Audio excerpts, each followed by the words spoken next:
तौहीद की अमानत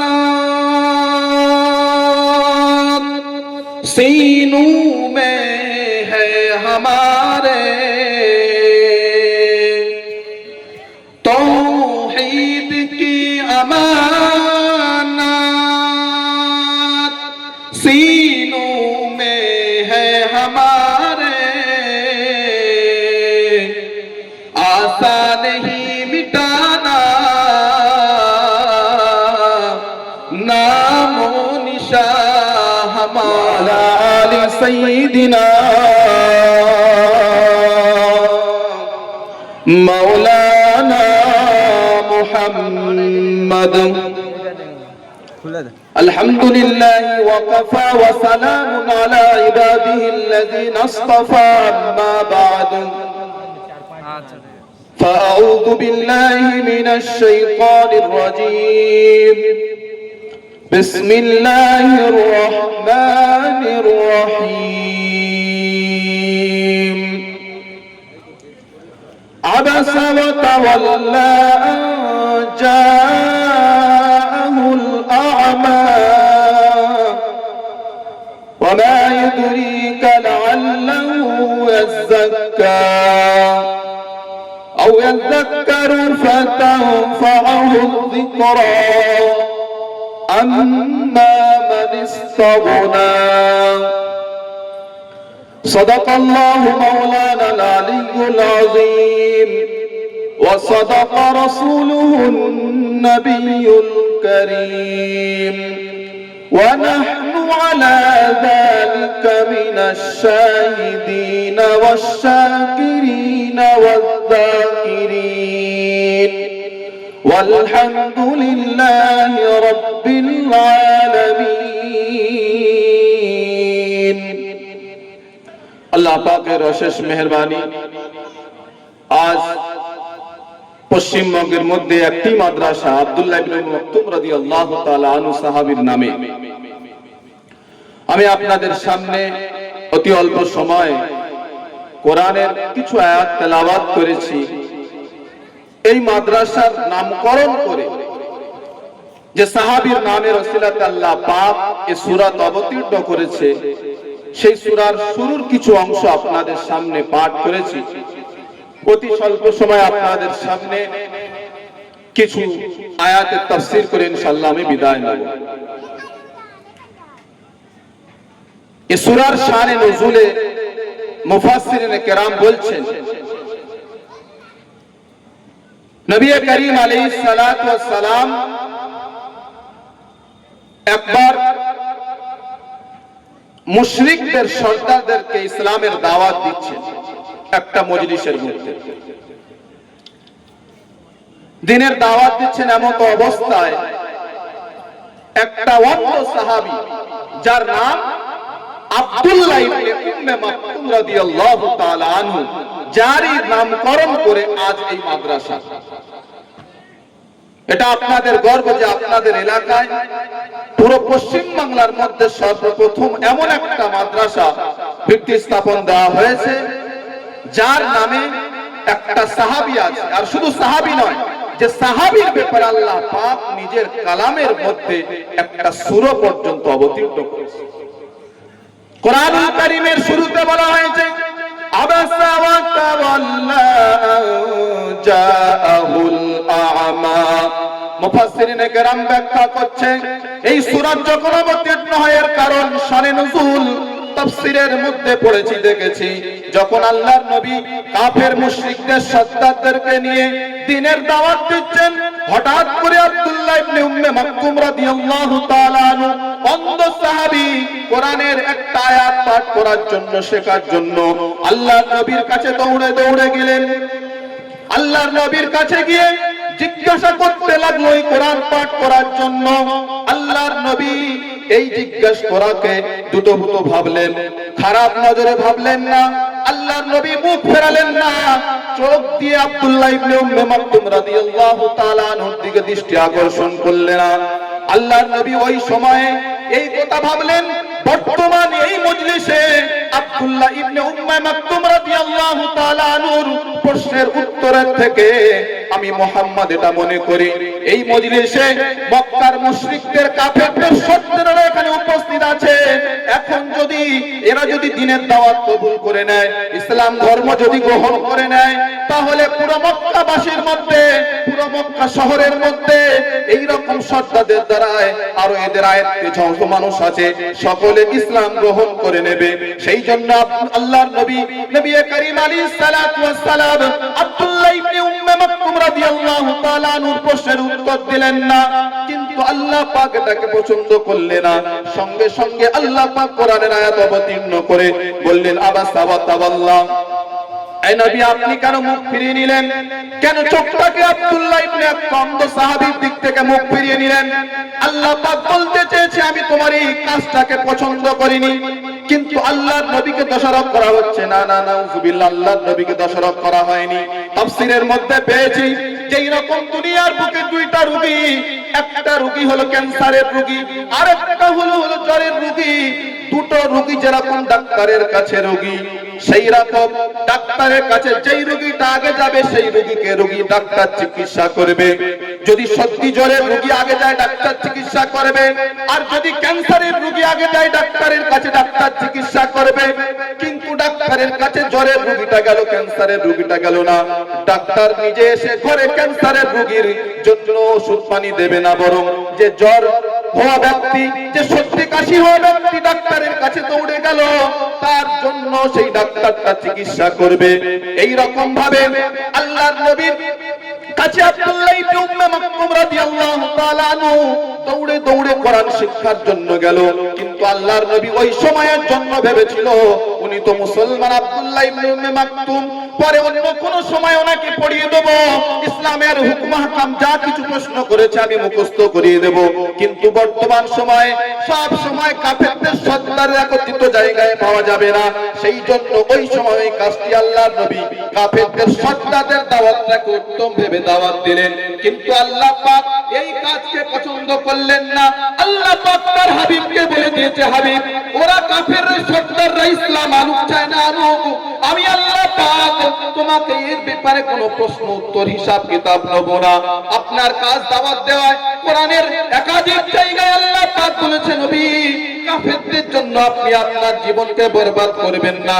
আপনার কাজ হলো শুধুমাত্র দাওয়াত দেওয়া, ঈমান আনুক চাই না আনুক সেটা আমার জিম্মেদারি। কাল কিয়ামতের ময়দানে সকলের হিসাব কিতাব হবে। দুনিয়ার বুকে ফাযাক্কির, আপনি শুধুমাত্র নসিহত করেন, দ্বীনের দাওয়াত দেন, এটাই আপনার কাজ। কে ঈমান আনলো আর না আনলো এই চিন্তা ভাবনা আপনি পড়বেন না। আবার বাবা তাওয়াল্লা আনজাহুল আমা, আপনার কাছে একটা অন্ধ সাহাবী এলো। কোরআনের মধ্যে মুফাসসিরিনে কেরাম বলছে এই আমা শব্দটা কেন ব্যবহার করেছে আল্লাহ পাক? আল্লাহ পাক ওই সাহাবীর ত্রুটি হলো সে সাহাবীটা অন্ধ ছিল, সেই জন্য কোরআনের মধ্যে আমা শব্দটা এনেছে। তার নাম মানে হলো অন্ধ। তিনি তো অন্ধ ছিল, তিনি দেখতে পাননি। আল্লাহর নবী কোন অবস্থায় আছে?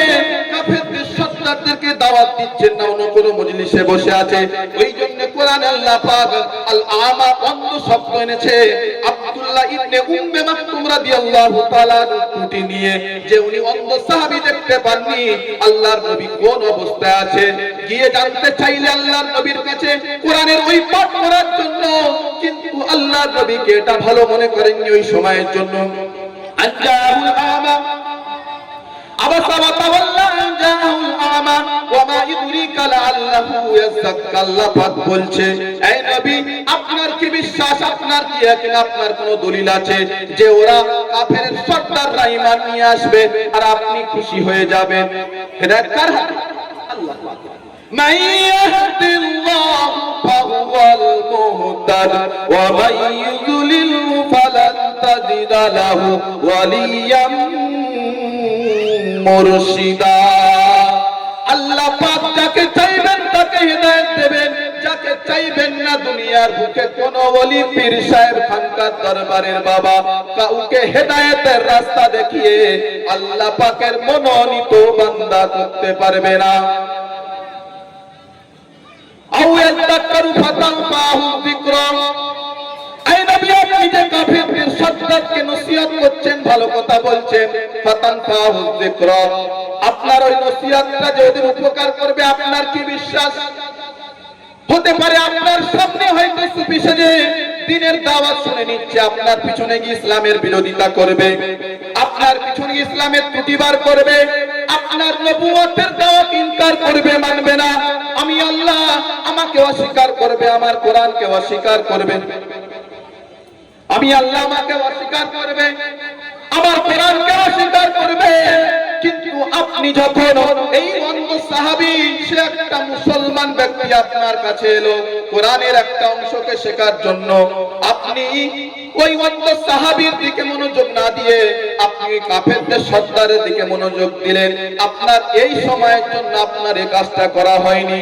আল্লাহ পাক স্বয়ং আল্লাহ তার নিজের হাবিবকে দোষারোপ করছে না, বরং বোঝাতে চেয়েছে দুনিয়ায় দাওয়াতের কাজ হলো আপনি পৌঁছাবেন, আপনার কাজ হলো পৌঁছানো। নসিহত কবুল করবে কি না করবে তার ব্যক্তিগত ব্যাপার। কবুল করলে আমি আল্লাহ ভালো বদলা দেব, কবুল যদি না করে আমি আল্লাহ তার জন্য জাহান্নামের রাস্তা ঠিক করেছি। ফারিকুম ফিল জান্নাহ ওয়া ফারিকুম ফিস সাইর, একটা হলো জান্নাতের পথ, অপরটা হলো জাহান্নামের পথ। এই দুটো রাস্তা ছাড়া আর কোনো রাস্তা নেই। মরলে তার জন্য জান্নাত নির্দিষ্ট আল্লাহ পাক করে রেখেছেন, সে ব্যক্তি জান্নাতে যাবে। আর মরলে ওই ব্যক্তি যদি জাহান্নামী হয়, দুনিয়ার বুকে যত ইবাদত করে যাক না কেন, মরণের পরে আল্লাহ পাক ওই ব্যক্তিকে জাহান্নামে ভরে দেবে।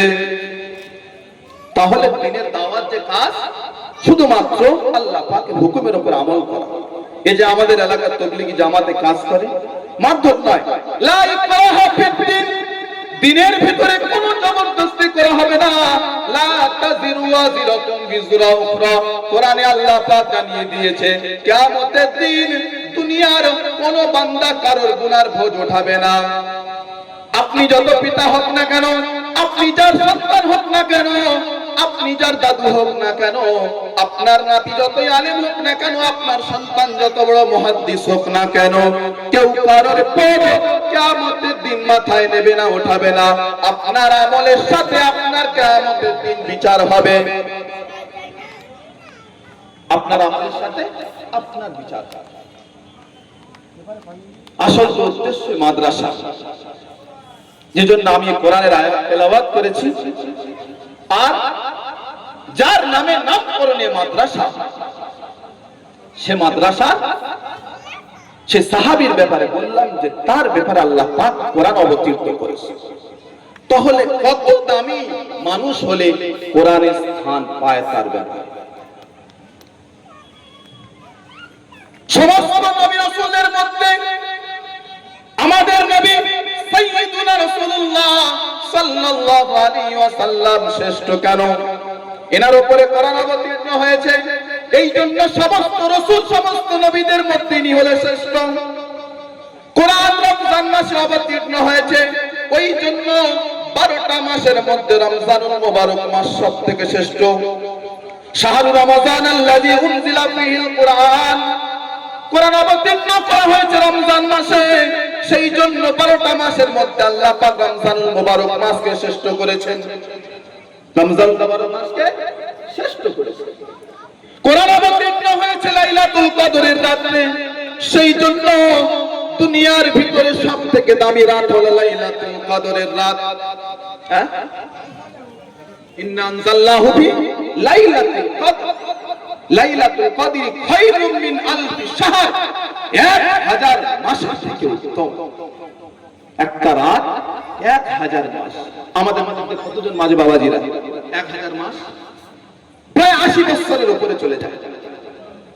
এজন্য রমজান মাসের শেষ দশকে ইতিকাফে বসায় কেন? তাতে লাইলাতুল কদর যাতে পাওয়া যায়। মায়ার নবী আমার, দয়ার নবী আমার, সাইয়্যিদুল মুরসালিন, খাতামুন নবিয়্যিন, রাসূল পাক সাল্লাল্লাহু আলাইহি ওয়াসাল্লাম কেমন প্যারা হাবিব ছিল আমার। আল্লাহর নবী হিজরতের পরে মদিনায় যাওয়ার পরে রমজানের শেষ দশক এমন কোন পার হয়নি আল্লাহর নবী ইতিকাফে পার করেননি। এমনকি মওতের আগের বছরে আল্লাহর নবী 20 দিন ইতিকাফ পালন করেছে। জোরে বলি সুবহানাল্লাহ। আওয়াজ হবে না সুবহানাল্লাহ? সুবহানাল্লাহ বলতেও কষ্ট লাগে। হ্যাঁ, বক্তারা মাইকে চিল্লে পাগলে হয়ে যায়, সুবহানাল্লাহ আল্লাহু আকবার বলতে কষ্ট লাগে। قال النبي صلى الله عليه وسلم সুবহানাল্লাহি নিসফুল মিজান ওয়ালহামদুলিল্লাহি তামলাউল মিজান। দুনিয়ার বুকে যদি কোনো বান্দা একবার সুবহানাল্লাহ বলে খালিস দিলে সে আল্লাহ পাককে খুশি করার জন্য, আল্লাহ পাককে পবিত্রতা বয়ান করার জন্য, দুনিয়ার বুকে যদি কোনো বান্দা একবার সুবহানাল্লাহ বলে, আল্লাহর নবী হাদিস পাকের মধ্যে বলছেন কিয়ামতের দিন যে আল্লাহ পাক দাড়ি পাল্লা কায়েম করবে, আল্লাহ পাক সেই দাড়ি পাল্লা মানুষের আমলনামা মাপার জন্য, আমলগুলোকে মাপার জন্য কায়েম করবে। তার অর্ধেককে আল্লাহ পাক একবার সুবহানাল্লাহ বলার জন্য বলে জোরে বলি সুবহানাল্লাহ। এখনো জোরে হবে না সুবহানাল্লাহ? এর সাথে সাথে আল্লাহর নবী বলছেন আলহামদুলিল্লাহি তামলাউল মিজান। আর যদি কোনো বান্দা খালিস নিয়ে আল্লাহ পাককে খুশি করার জন্য একবার আলহামদুলিল্লাহ বলে, তামলাউল মিজান, কিয়ামতের দিন তার দাড়ি পাল্লাকে সম্পূর্ণ ভরপুর করে দেওয়া হবে। জোরে বলি সুবহানাল্লাহ। একবার সুবহানাল্লাহ অর্ধেক, আর আলহামদুলিল্লাহ একবার পুরো ভরে গেল। ইমাম বুখারী রাহমাতুল্লাহ আলাইহি বুখারী শরীফে প্রায় 4000 হাদিস নকল করেছে। দ্বিতীয় খণ্ডের শেষ অধ্যায় ওয়ানাযাউ মাওয়াজিনাল কিসত লিয়াউমিল কিয়ামা, এই অধ্যায়টা দেখেছে কেন? যে কিয়ামতের দিন মানুষের আমলনামাকে মাপা হবে, গোনা হবে। আপনি কোন গ্রামবাসী, কোন এলাকাবাসী, আপনি আপনার জন্মের পর থেকে নিয়ে মৃত্যু পর্যন্ত কত ওয়াক্ত নামাজ পড়েছেন, কত রাকাত নামাজ পড়েছেন, আপনি কটা রমজান মাস পেয়ে কটা রোজা রেখেছেন, আপনি লক্ষ কোটি টাকা যাকাত দিয়েছেন, আপনি কত টাকা সদকা করেছেন, আপনি কতবার সুবহানাল্লাহ জিকির করেছেন, কতবার আলহামদুলিল্লাহ জিকির করেছেন, কতবার লা ইলাহা ইল্লাল্লাহ বলেছেন, কিয়ামতের দিন কারোর আমলনামাকে গোনা হবে না। আপনি কত রাকাত নামাজ পড়েছেন, কত ওয়াক্ত নামাজ পড়েছেন, গোনা হবে না। রমজান মাস ছাড়া কটা রোজা রেখেছে, গোনা হবে না। সকলের আমলনামাকে নিয়ে মাপা হবে। দুনিয়ার বুকে তুমি যা আমল করেছো, তোমার আমলকে মাপা হবে, কারোর আমলকে গোনা হবে না। এই জন্য আল্লাহর নবী হাদিস পাকের মধ্যে বলেছেন, প্যারে হাবিব সাল্লাল্লাহু আলাইহি ওয়াসাল্লামের মুখস্থিত বাণী, যদি তোমার আমল কম হয় আর ওই আমলটা সব সময় হয়, আল্লাহ পাকের কাছে ওই তোমার কম আমল আর পুরো জিন্দেগীর সব সময় আমলটা করার জন্য ওই আমলটা কিয়ামতের দিন তোমার কাছে বড় উপকার করবে।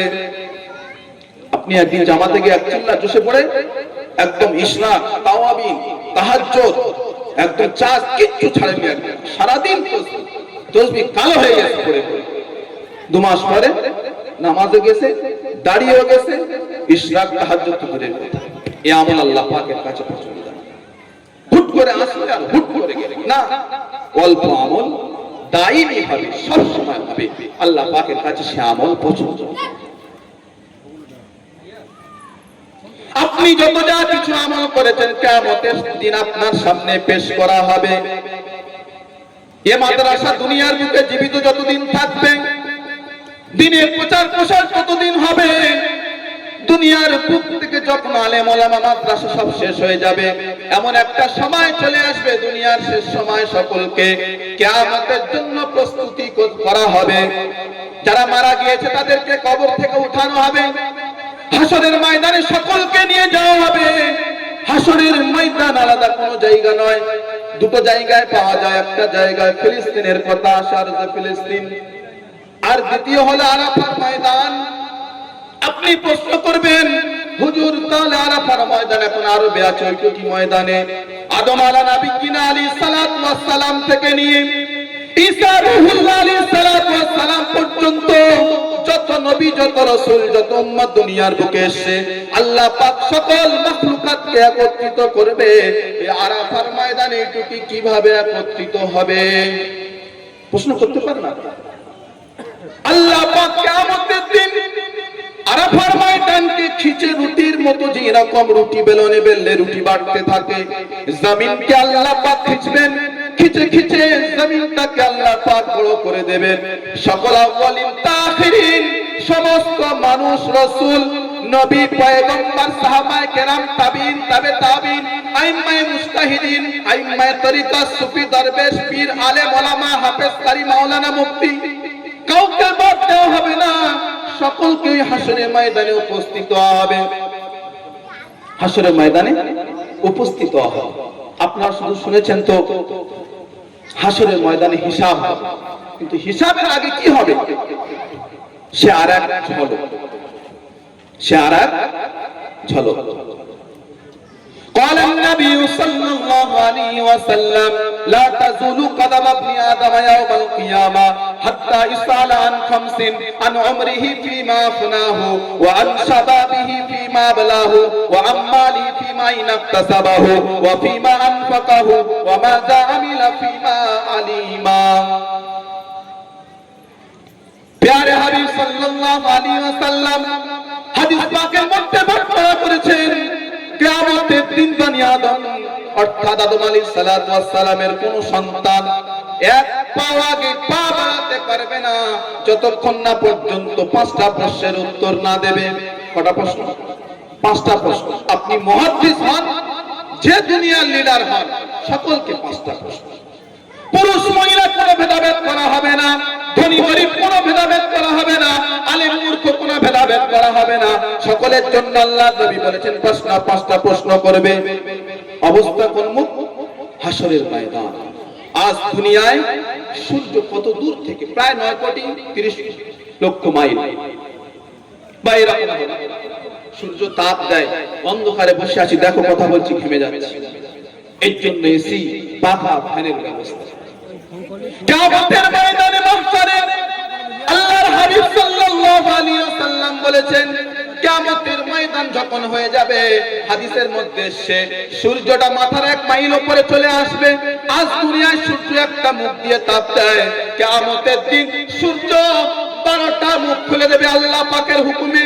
সূর্যের প্রচন্ড তাপে মাথার মগজগুলো যেরকম হাড়িতে ভাত টকটক করে পড়ে, সেই রকম মাথার মগজগুলো টকটক করে ফুটতে ফুটতে নাকে কানে মুখে ছিদ্র দিয়া যখন বাইর হবে, এমন অবস্থায় কোনো বান্দা পাগে পা বাড়াতে পারবে না। আল্লাহর হাবিব বলেন, নিজের গুনাহ পরিমাণ বান্দা ঘামে ডুবতে থাকবে। কেউ হাঁটু পর্যন্ত, কেউ কোমর পর্যন্ত, কেউ সিনা পর্যন্ত, কেউ কোমর হাঁটু খাবে নিজের গুনাহ পরিমাণ। উলঙ্গ অবস্থায় থাকবে। কি অবস্থায়? উলঙ্গ অবস্থায়। আপনি একটু ভেবে দেখেন, আপনি এখন যদি উলঙ্গ কাউকে করে দেওয়া হয় কিরকম লাগবে সবার মানুষের সাথে? মায়েশা সিদ্দিকা রাদিয়াল্লাহু তাআলা আনহা জিজ্ঞাসা করলেন, ইয়া রাসূলুল্লাহ, ইয়া হাবিবাল্লাহ, হুজুর, কিয়ামতের দিন সমস্ত মানুষ একত্রিত হবে, আর আপনি বলছেন সবাই উলঙ্গ হবে, পুরুষ মহিলা সামনাসামনি হবে, একে অপরকে দেখবে। আল্লাহর নবী ডাক দিয়ে বলেন, আয়েশা, হাসরের ময়দানে এত ভয়ঙ্কর অবস্থা হবে রে আয়েশা, কেউ কারোর দিকে তাকানোর সুযোগ পাবে না। কোন পুরুষ, কোন মহিলা, কোন পিতা, কোন মাতা, কোন সন্তান, কোন দাদা, কোন দাদু, কোন দাদি, কোন বোন, কোন ভাই, কেউ কারোর দিকে তাকানোর সময় পাবে না। হাসরের ময়দানে এমন অবস্থায় হবে, খালি পা অবস্থায় থাকবে। জমিনটাকে আল্লাহ পাক তামা বানিয়ে দেবেন। লোহা কেন করবে না? স্বর্ণ কেন করবে না? রূপা কেন করবে না? আল্লাহ পাক পিতল কেন করবে না? জমিনটাকে, হাসরের ময়দানে জমিনটাকে কেন তামা করবে? ব্যাখ্যাকারীরা ব্যাখ্যা করছে, জমিনটাকে আল্লাহ পাক তামা করবেন এই কারণে, তামার মধ্যে যে গুণ আছে, লোহার মধ্যে, পিতলের মধ্যে, স্বর্ণের মধ্যে, রূপার মধ্যে সে গুণ নাই। কি গুণ? তামার মধ্যে গুণ হলে তামার এক পার্শ্ব গরম হলে অপর পার্শ্ব গরম হয়ে যায় সঙ্গে সঙ্গে, কিন্তু লোহার মধ্যে নাই, পিতলের মধ্যেও নাই, স্বর্ণের মধ্যেও নাই, রূপার মধ্যেও নাই। আল্লাহ পাক কিয়ামতের ময়দানে জমিনটাকে তামা করে দেবে, খালি পায় অবস্থায় থাকবে। দুনিয়া আপনার হিলতলা জুতো কিছু থাকবে না আপনার ওখানে, দামি ব্র্যান্ডের জুতো আপনার হাসরের ময়দানে থাকবে না। উলঙ্গ অবস্থায় মাথার 1 মাইল উপরে সূর্য, মাথার মগজগুলো ভাতের মারের মতো টকটক করে পড়বে। সেই সময় আল্লাহ পাক প্রশ্ন করবেন, আনা আমরিহি ফিমা আফনা, দুনিয়ার বুকে বান্দা আমি তোমাকে সুন্দরভাবে সৃষ্টি করেছিলাম, যেখানে চোখ দেওয়ার দরকার চোখ দিয়েছি, যেখানে নাক রাখার দরকার নাক রেখেছি, যেখানে হাত দেওয়ার দরকার হাত রেখেছি। যদি আমার দুটো হাত ফিরে থাকতো খারাপ লাগবে? আল্লাহ পাক প্রশ্ন করবে আন আমরিহি ফিমা আফনা, দুনিয়ার বুকে আমি তোমাকে সুন্দর করে সৃষ্টি করে পাঠিয়েছি, তুমি বান্দা আমার জন্য কি করে এনেছো? উত্তর দিতে পারবো যে জন্মের পর থেকে নিয়ে আপনার ইবাদতে কাটিয়েছি। কোন বান্দা প্রশ্নের উত্তর দিতে পারবে না। আল্লাহ পাক দ্বিতীয় প্রশ্নের দিকে অগ্রসর হবেন, আন শাবাবিহি ফিমা আবলা, ও আমার জওয়ান বান্দারা, ও আমার যুবক বান্দারা, দুনিয়ার বুকে আমি তোমাকে যৌবন বয়সে অনেক শক্তি দিয়েছি। বৃদ্ধরা যে কাজ করতে না পারে, শিশুরা যে কাজ না করতে পারে, সে কাজ যৌবন বয়সে শক্তির সাথে করা যায়।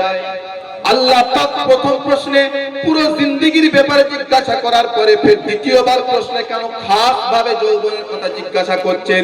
তার কারণ হলো যৌবন বয়সে মানুষ যে শক্তিশালী থাকে, বৃদ্ধ বয়সে শিশু অবস্থায় বান্দার মধ্যে সে শক্তি থাকে না।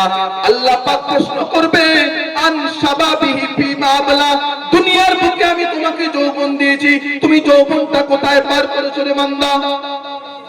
রাস্তাঘাটে দিনের খাতিরে নাকি পরের মহিলা পরের মেয়ের পিছনে আপনার জীবনটা পার করেছো? সুদখোরের পিছনে, ডাকাতির পিছনে, চুরির পিছনে, মদের আড্ডায়, গাঁজার আড্ডায়, নেশার আড্ডায় না মোবাইলে নিজের যৌবনটা ব্যয় করেছো রে বান্দা? যদি বান্দা নেককার হয়, নিজের যৌবনটাকে দিনের কাজে লাগিয়ে যায়, আল্লাহ পাকের কাছে সেই দিন বলতে পারবে, আল্লাহ আমি যুবক বয়সে আপনার মাদ্রাসায় দিনের খাতিরে সময় পার করেছি। অন্ধ শিশু তারা মাদ্রাসায়, হ্যাঁ, কোন অবস্থায়? ওই অবস্থায় এক পা ফেরাতে পারছে না, সে অবস্থায়। তৃতীয় প্রশ্ন আল্লাহ পাক করবে আনামাইহি ফিমা আবলান শাবাবিহি ফিমা আবলাল ওয়া আমালিহি ফিমা ইনাকতাসাবাহু, দুনিয়ার বুকে আমি তোমাকে অনেক ধন সম্পদ দিয়েছিলাম বান্দা, ধন সম্পদের জন্য তুমি অনেক বড় বিল্ডিং বানিয়েছো, নতুন হাটের বুকে অনেক বিঘে বিঘে জায়গা কিনেছো রে বান্দা, তুমি তোমার দামি হাতে মোবাইল নিয়ে ঘুরেছো, দামি লাক্সারি বাসে ঘুরেছো, দামি চার চাকা কিনেছো রে বান্দা, বিবিকে স্বর্ণের পরে স্বর্ণ বানিয়ে দিয়েছো রে বান্দা, তুমি মালটা ধন সম্পদটা কোথা থেকে তুমি উপার্জন করেছো রে হিসাব দাও। দিতে পারবো? যদিও হালাল রাস্তা দিয়ে উপার্জন করে থাকে, আল্লাহ পাক চতুর্থ প্রশ্ন করবে পাফিমান ফাকা, বান্দা তুমি হালাল পয়সা কামিয়েছো মাথার ঘাম পায়ে ফেলে, কিন্তু ওই পয়সাটা তুমি কোন রাস্তায় ব্যয় করেছো? মাদ্রাসা, মসজিদ, দ্বীনি খানকায়, মারকাজে গরীব দুঃখীয়া মিসকিনকে শেখানোর জন্য, দ্বীন শিক্ষা দেওয়ার জন্য তুমি দান করেছো, নাকি খেলার আড্ডায়, মদের আড্ডায়, জুয়ার আড্ডায়, হারাম খোরি কাজে তুমি ওই পয়সাটা ব্যয় করেছো রে বান্দা? আল্লাহ পাক চতুর্থ প্রশ্ন করবে হালাল পয়সা কামিও বান্দা, তুমি কোন রাস্তায় ওই পয়সাটা ব্যয় করেছো? টাইম তো সংক্ষেপ। দুনিয়ার মুসলমানের যা টাকা হারাম রাস্তায় ব্যয় হয়, খোদার কসম করে আল্লাহই ভালো জানে, হয়তো যদি ওই টাকাগুলো হারাম রাস্তায় ব্যয় না করে এই সব মাদ্রাসা মসজিদ দান করত, দুনিয়ার বুকে কোন মাদ্রাসাওয়ালা চাঁদা করার জন্য বিদেশে যেত। আমি গত বছর একটা শুনেছিলাম, শিক্ষিত মানুষ 70 থেকে 80% মুসলমানের টাকা হারাম রাস্তায় ব্যয় হচ্ছে। মদ করে খবর নাও, দোকানে সব থেকে বেশি মদ কিনছে মুসলমান, সব থেকে বেশি মদ কিনছে মুসলমান। বড় বড় টুর্নামেন্ট, ড্যান্স হাঙ্গামা কারা? হিন্দুরা দেয়? ভুল ধারণা, ভুল। বড় বড় টুর্নামেন্ট, ড্যান্স হাঙ্গামা সব মুসলমানের আয়ত্তে খেলা হচ্ছে। টাকা ফাজল খরচ নয়। চতুর্থ প্রশ্ন যখন হয়ে যাবে, আল্লাহ পাক শেষ প্রশ্নের দিকে অগ্রসর হবে রে বান্দা। আল্লাহ পাক সকল বান্দাদেরকে ডাক দিয়ে বলবে, বান্দারা তোমার শেষ পর্যায়ে পঞ্চম প্রশ্ন হলো ওয়া মাযা আমিলা ফিমা আলিমা, তুমি তোমার জ্ঞান সম্মত কতটা আমল করেছো? 22 অক্টোবর গভীর রজনীতে তুমি আব্দুল্লাহ ইবনে উম্মে মাকতুম রাদিয়াল্লাহু তাআলা অন্ধ মাদ্রাসায় গিয়ে জলসার মাহফিলে বসে বক্তাদের মুখস্থিত বাণী শুনেছো, আমার হাবিবের কথা শুনেছো, আমার কোরআনের ব্যাখ্যা শুনেছো, তার প্রতি তুমি কতটা আমল নিয়ে আজ হাসরের ময়দানে উপস্থিত হয়েছো? এখানে সব বাবু ভাষা, আলেম, ওলামা, জ্ঞানী, সব পুরুষ মহিলা, জীবনে কত বক্তব্য শুনেছি, প্রতি জুমার বয়ান, প্রতি স্টেজে বয়ান, প্রতি গ্রামে জলসা মাহফিল, টাইম হয়ে গেছে। এই ৫টা প্রশ্ন যখন করা হয়ে যাবে, যার জন্য জান্নাতের ফয়সালা হয়ে যাবে সে ব্যক্তি জান্নাতে চলে যাবে, যার জন্য জাহান্নামের ফয়সালা হবে সে ব্যক্তি জাহান্নামে চলে যাবে। এই জন্য আমি শুরুতে দুটো কথা বলেছি, ফারিকুম ফিল জান্নাহ ওয়া ফারিকুম ফিস সাইর। একটা হলো জান্নাতের পথ, একটা হলো জাহান্নামের পথ। কোনটা জান্নাতের পথ, কোনটা জাহান্নামের পথ, সেটাও আল্লাহর নবী হাদিসের মধ্যে ব্যাখ্যা করে দিয়েছে। আমাদের কাজ হলো ওলামা থেকে নেওয়া, তার উপর আমল করা, এটাই কাজ। টাইম শেষ। আল্লাহ পাক সকলের আমল করার তৌফিক দান করুক। সদর শিবলি আল্লাহুম্মা সাল্লি আলা সাইয়্যিদিনা মাওলানা মুহাম্মাদ ওয়া আলা আলি সাইয়্যিদিনা মাওলানা মুহাম্মাদ।